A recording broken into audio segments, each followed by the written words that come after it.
St. Louis city officials are sending a strong message to people who've been camping outside St. Louis's City Hall.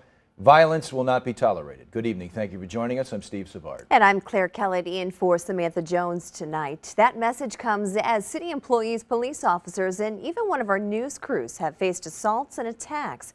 News 4's Lauren Traeger live outside St. Louis City Hall for us tonight. Lauren, what's it like out there right now? Claire, things are quiet here right now, but you can see these barricades that have been set up really all the way around City Hall, and they were actually reinforced yesterday since protesters knocked them down. Now, city officials say they support people's rights to peacefully protest, and you might ask, well, what's the problem then? Why don't they let them stay here on this public space? City officials say they really cannot have people here staying overnight for safety and sanitary reasons. So twice they have removed tents and other property here, and that's when things have turned violent. It will not be tolerated.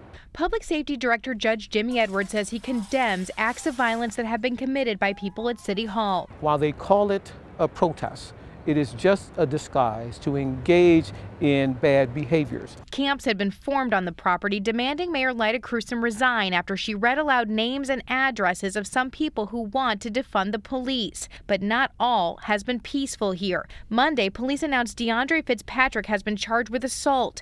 Edwards says he hit one city tow employee in the face with a gun and punched another as the employees tried towing cars from the middle of Tucker on July 9th. Turn the cameras off, go, we don't want you here. And as our crew was covering the group and police at City Hall Sunday morning, threats were made. I ain't gonna tell you no more. Argue my people slap that. But continuing to bring coverage of what was happening, our camera then caught people breaking down the barricades. Shortly after, our reporter was live on the air as a man walked by with a weapon and a woman gave a profane gesture. And then people confronted the reporter and our photographer. Paige, we gotta go. There's somebody behind us. Oh my! Our camera kept rolling as the group got in their personal space with threats repeated. All right, and we ain't gonna tell you no more. I'm gonna you think you is. Get the What? You guys have a constitutional right to tell the story.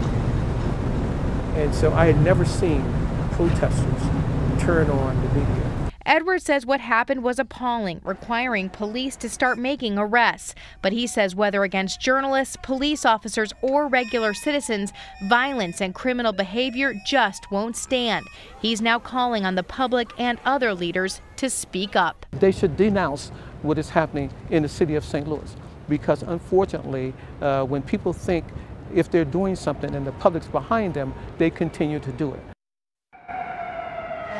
Now, Edwards says that group is very loosely organized and not associated with other peaceful protest groups that we have seen here in this city. Now, we have tried to interview the people that have been camping out here several times, including reaching out today, but they have declined our requests. Now, we do want to let you know that our crew is perfectly okay, but one police officer did suffer a fractured arm during those arrests. In all, there were 6 people arrested, and you can count on News 4 to continue covering it. Reporting live downtown, Lauren Traeger, News 4.